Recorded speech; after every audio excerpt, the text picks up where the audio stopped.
Hello मेरे प्यारे बच्चों, कैसे हो आप लोग। उम्मीद करते हैं कि आप सभी स्वस्थ होंगे, मस्त होंगे। तो आइए सीटेड साइंस में आज हम लोग कुछ नए क्वेश्चंस लेते हैं, प्रीवियस ईयर क्वेश्चन लेते हैं और समझते हैं। ठीक है, तो बिना किसी देरी के डायरेक्ट हम लोग क्वेश्चन ही करेंगे क्योंकि ज़्यादा समय नहीं है इस बार। जो भी जितने भी बच्चे हैं अगर इस वीडियोज़ को देख रहे हैं, इन वीडियोज़ को देख रहे हैं तो 110% जो है आप समझ लीजिए कि आपका सीटेड साइंस में तो कोई क्वेश्चन ऐसा रह नहीं जाएगा जो ना पूछा जाए, जो ना आए यहाँ से। ठीक है, तो आप हमारे साथ बने रहें और इस क्वेश्चन को देखते हैं। लिखा है, कौन से मात्रक समान भौतिक राशि को मापने के लिए प्रयोग किया जाता है। ठीक है, तो मतलब ये कहना चाहते हैं कि इनमें से कौन से, ये जो मात्रक दिए हुए हैं इनमें से कौन से ऐसे मात्रक हैं जो सेम चीज़ के हैं। ठीक है, जैसे मान लीजिए कोई हो सकता है बल का हो, कोई हो सकता हो कार्य का हो, ठीक है, यानी कि फोर्स का हो सकता है, वर्क का हो सकता है, ठीक है, इस तरह का मतलब पावर का हो सकता है। ठीक है, तो हम लोग देखते हैं सबसे पहले किलोग्राम मीटर पर सेकंड स्क्वायर। तो याद हो, अगर ये किलोग्राम मास यानी कि इसको अगर इस तरह के क्वेश्चन आए पेपर में तो करना कैसे है, क्योंकि अभी मान लीजिए आपको याद तो है नहीं, याद है तो अच्छी बात है, डायरेक्ट कर लेंगे, लेकिन नहीं याद है तो कैसे करेंगे। तो हम लोग ऐसे करेंगे, सबसे पहले जैसे यहाँ पे लिखा हुआ है किलोग्राम, तो किलोग्राम के लिए हम लोग यम का यूज करते हैं। ठीक है, उसके बाद फिर लिखा है मीटर पर सेकंड स्क्वायर। तो याद कीजिए मीटर पर सेकंड स्क्वायर किसका होता है, तो मीटर पर सेकंड स्क्वायर आपको अगर याद आ रहा हो प्यारे बच्चों तो ये होता है, याद करें आप, ए का, एसिलेशन का। ठीक है, तो इस हिसाब से ये आ गया यम ए, और ये किसका मात्रक होता है, एफ का होता है। बगल वाला चेक करेंगे तो बगल वाला न्यूटन खुद एफ है, एफ न्यूटन है ना। न्यूटन के लिए क्या यूज करते हैं, फोर्स, और फोर्स इंटू यम ग्राम मीटर पर सेकेंड स्क्वायर इंटू एक और मीटर का मल्टीप्लाई है। तो इसको हम लोग ऐसे लिख सकते हैं एफ इंटू यम, एफ इंटू यम। ठीक है, यहाँ से आप देख सकते हैं, सॉरी, एफ इंटू मीटर है तो मीटर के लिए हम लोग डी यूज करते हैं। ठीक ठीक ठीक, यहाँ गड़बड़ हो गया, मीटर के लिए हम लोग डी यूज करेंगे। ठीक है, तो यहाँ से आप देख सकते हैं F into D, newton into metre, metre के लिए डी यूज करेंगे। ठीक है, ये मीटर है, तो इस हिसाब से हमारा क्या बना, एफ इंटू डी वर्क होता है, क्या होता है, डब्ल्यू होता है, वर्क होता है, और यहाँ पे ये क्या है, एफ है, इसलिए दोनों क्वांटिटी अलग है, इसलिए ये आंसर तो होगा नहीं हमारा। ठीक है, नेक्स्ट आगे बढ़ेंगे और यहाँ से किलोग्राम, तो किलोग्राम मीटर पर सेकेंड और एक और एक्स्ट्रा मीटर है, तो उसके लिए F into D, F into D यहाँ से यानी कि किसका मात्रक हो गया, तो डब्ल्यू का मात्रक हो गया। ठीक है, अब हम इसकी बात करेंगे। ठीक है, क्योंकि दूसरा वाला ऑप्शन दिया है वाट, वाट है ये, वाट इंटू सेकेंड, वाट इंटू सेकेंड भी किसका मात्रक होता है प्यारे बच्चों, तो वर्ग का ही होता है। अगर याद नहीं है तो आप फार्मूले से इसे लिख सकते हैं कि वाट का मतलब पी, वाट का मतलब किसका मात्रक है, पी का, पावर का, और टी किसका मतलब है, समय का, तो P into T, W, W का फार्मूला होता है वर्क डन। ठीक है, तो वर्क डन का पी इंटू टी या पावर बराबर, आपको पता है कि कार्य करने की जो रेट होती है, दर होती है, उसको हम लोग क्या कहते हैं, पावर। तो आप यहाँ से ये भी लिख सकते हैं P is equal to W upon T, इसलिए W बराबर क्या हो जाएगा, W बराबर P इंटू टी हो जाएगा। तो ये वाला हमारा ऑप्शन सही होगा, क्योंकि ये दोनों सेम चीज के मात्रक हैं। दोनों किस चीज के हैं, एकदम समान प्रकार के जो है भौतिक राशियों के लिए प्रयोग किया जा रहा है। कौन कौन से, तो जो है W, दोनों कहे गए W W यानी कि जूल, जिसको हम लोग बोल सकते हैं वर्क। ठीक है, तो कार्य के दोनों मात्रक हैं, ये भी कार्य का मात्रक है एफ इंटू डी, और वो भी क्या है, वर्क है, कार्य का मात्रक है। चलिए, अब यहाँ से हम लोग, ये पूरा हो गया हम लोग का। ठीक है, आप पावर जानते ही हैं, the rate of doing work, यानी कि कोई कार्य किस रेट से किया जा रहा है। अगर कोई व्यक्ति पर सेकेंड जितना कार्य करेगा वही उसकी क्षमता हो जाएगी, वही उसकी पावर हो जाएगी, सामर्थ्य हो जाएगी। ठीक है, तो ये पावर हो गया। अब हम लोग डब्ल्यू, इसी के अकॉर्डिंग आप यहाँ से ये वाला याद करिए, W is equal to F into D. तो हम लोगों ने वर्क डन वाले में आप लोगों ने पढ़ा होगा कि W इज इक्वल यानी कार्य, कार्य, ठीक है, बल गुणे विस्थापन, बल की दिशा में विस्थापन, है ना, तो बल और बल के दिशा में होने वाला विस्थापन के गुणनफल को ही क्या कहते हैं, कार्य कहते हैं। ठीक है, तो यहाँ से ये आ गया, तो हमारा ऑप्शन सही हो जाएगा ये। आगे अब आपको जाने की जरूरत ही नहीं है, आप ऐसे चलते रहिए, जहाँ जहाँ हम लोग का आंसर आ जाए वहीं बस रुक जाएंगे, आगे चेक करने की जरूरत नहीं है। कौन सी अभिक्रिया, दूसरा अगला क्वेश्चन लेते हैं, कौन सी अभिक्रिया संभव नहीं है। तो कौन सी अभिक्रिया संभव नहीं है, जिसको इलेक्ट्रोकेमिकल सीरीज याद होगा वो आसानी से कर लेगा। तो आपको पता है कि इलेक्ट्रोकेमिकल सीरीज में जो ज़्यादा रिएक्टिव एलिमेंट होता है वो अपने कम रिएक्टिव एलिमेंट को हटा देता है। तो इसमें ये ज़्यादा रिएक्टिव है। अगर पहला बात करें तो Pb और Fe में Fe ज़्यादा रिएक्टिव है, इसलिए ये रिएक्शन पॉसिबल है, ये तो पॉसिबल है। इसमें पूछ रहा कौन सा नहीं है, तो हम लोग कौन सा नहीं है तो इसको टिक नहीं करेंगे, जो नहीं है उसको टिक करेंगे, ठीक है। तो आप देखिए ये तो यानी कि ये संभव है, तो इसको छोड़ देंगे। यहाँ पे कॉपर और एल्यूमिनियम में, एल्यूमिनियम जो है कॉपर बहुत ही ज़्यादा लेस रिएक्टिव होता है, लेस रिएक्टिव, मोर रिएक्टिव नहीं होता है। एल्यूमिनियम मोर रिएक्टिव होता है, इसलिए एल्यूमिनियम क्या करेगा, कॉपर को हटा देगा, ठीक है। इस वजह से ये भी पॉसिबल है। जेडन यानी कि जिंक, जिंक कैल्शियम, जिंक और कैल्शियम अगर बात करें तो जिंक जो है कैल्शियम से क्या है, कम रिएक्टिव है।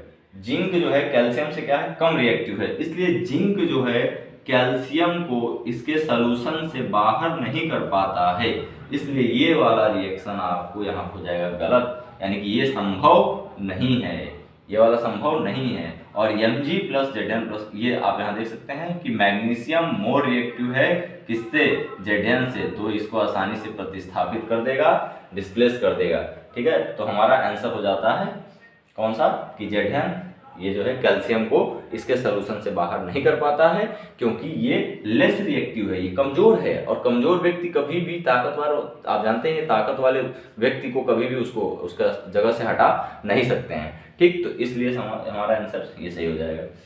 चलिए अब आगे बात करते हैं कि हमारे पास देखिए क्वेश्चन तो इससे बहुत बड़ा था, ठीक है, लेकिन मैंने इसको शॉर्ट में आपको लिख दिया है ताकि आपको आसानी से समझ में आ जाएगा। ये डेंसिटी पे डिपेंड क्वेश्चन है, डेंसिटी के ऊपर है बिल्कुल।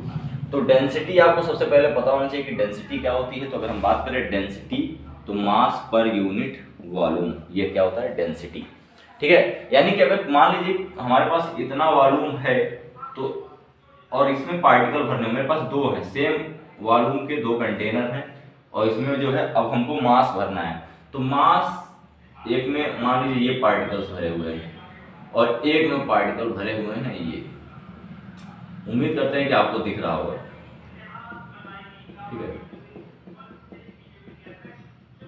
तो पार्टिकल्स किस में ज्यादा भरे हैं, आप देख सकते हैं इसमें ज्यादा भरा है और इसमें कम भरा है, ठीक है। इसमें कम भरा है और इसमें ज्यादा भरा है। तो डेंसिटी किसकी ज्यादा होगी, जिसमें मास ज्यादा है, ठीक। अगर किसी चीज, किसी कंटेनर का वॉल्यूम अगर हम फिक्स रखें तो मास के ऊपर हमारी डेंसिटी डिपेंड करेगा। मास से जितना ज्यादा, जितना कूट कूट के भरा हुआ, उसका घनत्व, उसका घनापन, डेंसिटी ओवरऑल क्या है, घनापन, मतलब कोई चीज कितनी पास पास, कितने नैरो तरीके से भरी हुई है, ठीक, तो वो डेंसिटी होगी। तो इसमें उसी हिसाब से दिया है, ठीक। तो डेंसिटी आप यहाँ से देख सकते हैं, डेंसिटी किसकी ज्यादा है, तो किसकी ज्यादा है, सबसे ज्यादा डी की है।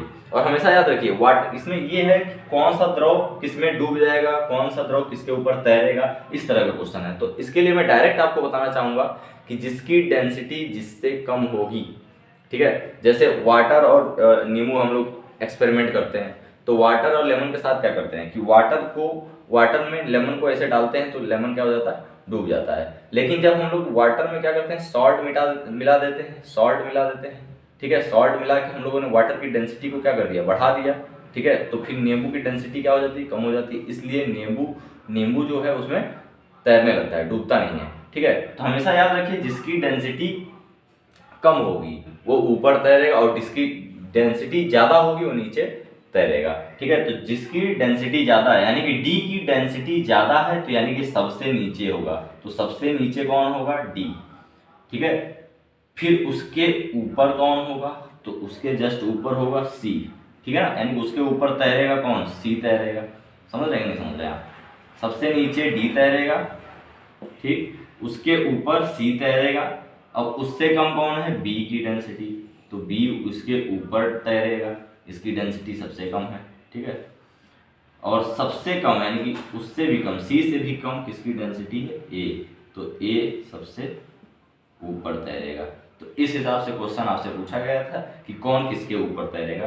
तो ये बहुत ही आसान क्वेश्चन है, आप देख भी सकते हैं कि सबसे ऊपर बी कहाँ गया, बी बी बी, ये बी है और ये ए है। तो ए आप देख सकते हैं सबसे ऊपर तैर रहा है, बी उसके नीचे, सी उसके नीचे और डी सबसे नीचे तैर रहा है, ठीक। तो इस तरह आपसे पूछा गया था कि कौन किसके ऊपर नीचे तैरेगा, तो आप देख सकते हैं जिसकी डेंसिटी कम होगी वो सबसे ऊपर रहेगा, जिसकी डेंसिटी ज़्यादा होगा सबसे नीचे। डी की डेंसिटी सबसे ज़्यादा है तो ये सबसे नीचे है, फिर सी, फिर बी, फिर ए। ठीक, तो आप ये देख सकते हैं। तो उम्मीद करते हैं कि ये तीनों क्वेश्चन आपको अच्छे से समझ में आ गए होंगे। और इनसे रिलेटेड अगर कोई भी क्वेश्चन आता है, इस टाइप का भी कोई क्वेश्चन आता है, तो सबसे पहले आपको कैसे चेक करना है, एक एक करके चेक करना है, क्योंकि आपको बिल्कुल भी ये नहीं मानना है कि हमको एकदम रटा हुआ है, गलत हो जाएगा उस चक्कर में। आप थोड़ा सा करके देख लेंगे तो सही हो जाएगा। ठीक, क्योंकि कभी कभी क्या होता है कि आप देखिए लगभग सारे ऑप्शन आप एक जैसे ही लग रहे हैं, कंफ्यूजिंग बहुत ज़्यादा, लेकिन आप अलग अलग करके चेक करेंगे तो आसानी से हो जाता है क्वेश्चन। ठीक है, तो अब हम लोग इसको मिटाते हैं और अगला क्वेश्चन लेते हैं। तो दोस्तों अब हम लोग के पास ये क्वेश्चन है, 2 क्वेश्चन और हैं, इनको कर लेते हैं। लिखा है एक ऊंचाई से 15 ग्राम का एक पंख छोड़ा जाता है, यह पाया जाता है कि एक समान वेग से गिर रहा है, तब उस पर काम करने वाला नेट बल कितना होगा, स्वाहा। तो इस क्वेश्चन को कैसे करेंगे, सबसे पहले आप ध्यान देख सकते हैं कि यहाँ पे लिखा हुआ है यम कितना दिया हुआ है, यम इज इक्वल टू 15 ग्राम। लेकिन कुछ बच्चे क्या करेंगे कि जस्ट जैसे ही देखेंगे कि यम दिया है, जी पता है, धड़ाम लगा देंगे। लेकिन यहाँ पे प्यारे बच्चों एक चीज सोचने वाली बात है, बस यही इसी वजह से जो है सीटेट काफी लोगों का क्वालिफाई नहीं हो पाता है, क्योंकि सीबीएसई जब क्वेश्चन पूछती है तो थोड़ा सा आईक्यू लेवल चेक करने का प्रयास करते हैं। ठीक, तो जस्ट आपको पढ़ना चाहिए, लिखा हुआ है कि ये पाया जाता है कि एक समान वेग से गिर रहा है। ठीक है, जब भी कोई ऑब्जेक्ट एक समान वेग से चल रहा होता है तो उसमें एसिलरेशन नहीं होता है। क्या होता है, एसिलरेशन उसका क्या होता है, जीरो हो जाता है। एसिलरेशन क्या हो जाता है, जीरो। तो हमको फार्मूली पता है कि F इज इक्वल टू, तो तब उस पर काम करने वाला नेट बल कितना होता है, F is equal to M into कितना होता है, यम इंटू ए होता है। लेकिन प्राप्त क्वेश्चन में क्या लिखा हुआ है कि एक समान वेग से, जब भी कोई ऑब्जेक्ट एक समान वेग से चलेगा तो उसमें वेग परिवर्तन नहीं होगा, वेग परिवर्तन नहीं होगा। और जब वेग परिवर्तन नहीं होगा तो बेटा एसिलरेशन कहाँ से बनेगा, और एसिलरेशन का ही तो नाम है, एसिलरेशन का ही तो नाम है। आप याद करिए कि वेग परिवर्तन के दर को एसिलरेशन कहते हैं, त्वरण कहते हैं। ठीक है, तो यहाँ पे जब वेलोसिटी में चेंज हो ही नहीं रहा है तो त्वरण नहीं आएगा, और त्वरण यानी जीरो हो जाएगा, तो एफ भी क्या हो जाएगा, जीरो हो जाएगा। ठीक, तो इस हिसाब से हमारा आंसर आएगा जीरो। ठीक, पहला ये आंसर हम लोग का सही हो जाता है। अगला क्वेश्चन बहुत ही आसान है और इस तरह का क्वेश्चन हर बार देखने को मिला है। ठीक है, और आगे भी आ सकते हैं, तो बिल्कुल इस तरह के क्वेश्चन आपको छोड़ने की जरूरत बिल्कुल भी नहीं है। ठीक, तो करना क्या है, ये लिखा हुआ है x3 पॉजिटिव, यानी कि x पे कितना 3 पॉजिटिव, और ये तत्व तो है x, और ये इसका परमाणु क्रमांक 13 है, और ये कितना है 27। तो मान लीजिए कि हम लोग लिख लेते हैं x का मान 13 और 27 है। ठीक है, इतनी बात तो सबके समझ में आ गई होगी, इतनी बात सबके समझ में आ गई होगी, यानी कि a का मान हमारा कितना है 27, और z का मान कितना है हमारा 13 है। ठीक, तो कह रहे हैं कि x3 प्लस में, यानी कि x3 प्लस में इसमें जो है x3 प्लस कब होगा, जब इससे 3 इलेक्ट्रॉन निकल जाएंगे, यानी कि इस वाले तत्व से 3 इलेक्ट्रॉन क्या हो जाएंगे, निकल जाएंगे, तब जाके बनेगा x3 प्लस इलेक्ट्रॉन। तो इसमें कह रहे हैं कि प्रोटॉनों, इलेक्ट्रॉनों और न्यूट्रॉनों की संख्या कितनी होगी। ठीक, तो बहुत आसान बात है। पहली बात तो ये हमेशा याद रखिए कि जब भी किसी तत्व से इलेक्ट्रॉन निकलेंगे तो निकल कौन रहे हैं, इलेक्ट्रॉन, तो कमी किस में आएगी, इलेक्ट्रॉनों की संख्या में कमी आएगी। तो पहले शुरू में किसी भी तत्व में Z बराबर होता है E बराबर होता है P के। लेकिन प्यारे बच्चों E और ये किसके बराबर था, टोटल 13 के बराबर था, 13 के बराबर था। इलेक्ट्रॉन हमने कहा कि इलेक्ट्रॉन ही निकलेंगे, क्योंकि प्रोटॉन और न्यूट्रॉन क्यों नहीं निकल। तो कोई बात नहीं प्यारे बच्चों, थोड़ा सा तकनीकी प्रॉब्लम हो गया था, अभी हम लोग ध्यान देंगे।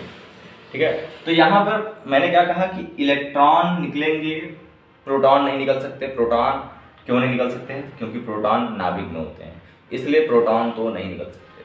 तो करेंगे क्या, तो हमारे पास हो जाएगा, हमको पता है कि जो A होता है वो P प्लस N, यानी कि जो द्रव्यमान होता है, परमाणु द्रव्यमान, नाभिक में उपस्थित जो न्यूट्रॉन और प्रोटॉन होते हैं उन्हीं का सम होता है, प्रोटॉन और न्यूट्रॉनों के सम के बराबर होता है A। ठीक है, तो A हमारा कितना है 27 है। प्रोटॉन हमको पता है, प्रोटॉन कितने हैं भाई साहब, प्रोटॉन 13 ही है, प्रोटॉन 13 है। न्यूट्रॉन चाहिए तो न्यूट्रॉन की संख्या निकल जाएगी, यहाँ से आप घटा सकते हैं, 27 माइनस 13 कितना आ जाएगा, आप आसानी से देख सकते हैं 27 माइनस 13 कितना होता है ठीक है, तो यहाँ से आ जाएगा 14, तो न्यूट्रॉनों की संख्या 14 हो जाएगी। और हमको पता है कि प्रोटॉनों की संख्या, प्रोटॉन तो निकलेंगे नहीं, तो प्रोटॉनों की संख्या जितनी थी उतनी ही रहेगी, तो प्रोटॉन कितने हो जाएंगे, 13 हो जाएंगे, जाहिर सी बात है। और इलेक्ट्रॉन की संख्या, हमने कहा कि जब भी किसी परमाणु से, तत्व से इलेक्ट्रॉन निकलते हैं तो भाई साहब इलेक्ट्रॉनों की ही संख्या में कमी होती है और इलेक्ट्रॉन ही निकलते हैं। आप यहाँ से देखिए 3 पॉजिटिव आया है तो कौन निकला, इलेक्ट्रॉन ही निकला है, और इसी की संख्या कम हो जाएगी। इलेक्ट्रॉन पहले कितने थे, 13 थे, अब कम हो गए 3 निकल गए हैं। 3 प्लस चार्ज आया है ना, तो 3 इलेक्ट्रॉन निकले हैं, जितना प्लस आएगा उतने ही इलेक्ट्रॉन निकले हुए हैं। तो बताइए, पहले 13 था, 13 था, 3 निकल गया तो कितना बचा, 10। तो भाई साहब हमारा सब कुछ निकल आया, यानी प्रोटॉनों की संख्या 13, इलेक्ट्रॉनों की संख्या 10, न्यूट्रॉनों की संख्या 14। कौन सा ऑप्शन में आ रहा है, वही ऑप्शन सही हो जाएगा। सबसे पहले हमसे प्रोटॉनों की बात की है, तो प्रोटॉन 13 किस में है, 13, ठीक है। फिर इलेक्ट्रॉनों की बात किया 10, 13 10, ये वाला ऑप्शन हम लोग का बिल्कुल 110% ये सही हो जाएगा।